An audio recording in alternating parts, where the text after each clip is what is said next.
Why people are mad at Adobe. Hi, before we continue our learning journey, we have to talk about why a lot of people, myself included, are mad at Adobe. In short, they changed a lot of things in Photoshop and this has caused a wave of confusion and frustration. It's not all bad, but let's take them one at a time. Please be aware that in the next few minutes we'll talk about things that haven't been covered in this course so far, but it's important you understand the source of any strange behaviour. Starting with CC 2019, Adobe changed the way we retrace our steps. Say I do a number of tasks. I'll create a rectangle, I'll change its colour and I'll move it to another position. Then I'll create a new layer. Finally, I'll use the brush tool on it. All these actions can be seen in the history panel, but that's not important. Here's the change. Hit Ctrl-Z and you undo. Use the same hotkey and you'll go back yet again. Basically, each tap undoes one step. As you can see, I'm retracing my actions with each step. If you're a totally new user, this may seem fine, but for countless years, Photoshop had a different behaviour. Let's switch to Photoshop CC 2017 so I can demonstrate. Please be aware you can't launch two instances of the program even though they're different versions. OK, here's how this goes, but keep in mind this applies to all previous Photoshop versions, even CS6. I'll do all sorts of actions and I'll keep my history panel active. OK, here we are. If I use Ctrl-Z, I'll undo, but if I hit it again, I'll redo. So the change in behaviour is significant. This meant that Ctrl-Z was useful for two things: go back once or toggle between two states. For example, if you have a button and you're not sure if it should be blue or red, you could use Ctrl-Z to go back and forth. As you can see, I'm quickly toggling between these two states. Finally, if you wanted to undo several times, you had to use Alt-Ctrl-Z. It's been this way for over 10 years, but Adobe changed its mind. For totally new users, this is great, but for experienced people, this needs some getting used to. In conclusion, starting with CC 2019, you can use Ctrl-Z to undo as many times as you want. As far as I'm concerned, this change is okay. The next one, though, makes me constantly hesitate. The alignment tools are now placed in a different order. In this print screen, at the top you have the current new alignment tools. But for countless years, this is what the panel looked like. Align top edges was the first one.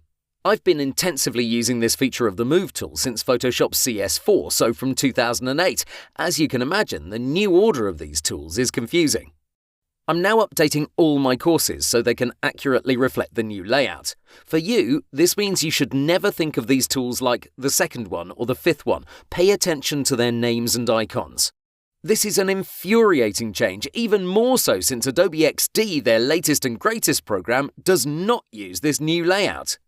This is why people are angry. Some of these edits don't make sense. At least make them consistent across all your programs. Moving on, the next change is huge. Here we have different layer types. We'll resize them one at a time. Again, this is going to be discussed later, but here's the change. For the text tool, when you hit Ctrl-T and you grab any handle, you no longer need to hold Shift to maintain its aspect ratio. Put another way, the text doesn't get distorted no matter what. The next layer type, same story. You can't squish it or play with its look. OK, that seems logical. But for this final item, guess what? You can resize it however you want. The problem is the following. If you do want to constrain its aspect ratio, you have to hold Shift. Now Photoshop is displaying the same behaviour as the two previous cases. But as you can imagine, this is confusing as hell. For some layer types, Shift is needed, while on others you don't have to press it. Moving back to the first example, if you mistakenly hold Shift, you're now distorting the layer. In short, Adobe is forcing us to remember two different behaviours for the same hotkey. Furthermore, you have to learn all the layer types in Photoshop and know how they're going to behave. For example, this looks like a rectangle, so a shape layer. Theoretically, I should be able to resize it freely. I'll go to this top middle handle and drag it down so I can shrink it. But look what happens, the layer resizes from all parts. That's because this is actually a raster layer that looks like a shape layer. The answer is you have to hold Shift. Now I can shrink it. Without a doubt, this is going to cause problems. If you're a beginner, your head may be spinning at this point. Hell, I constantly make this mistake myself as a long-time Photoshop user and certified expert, mind you. The best advice I can give you is this: you have to be patient.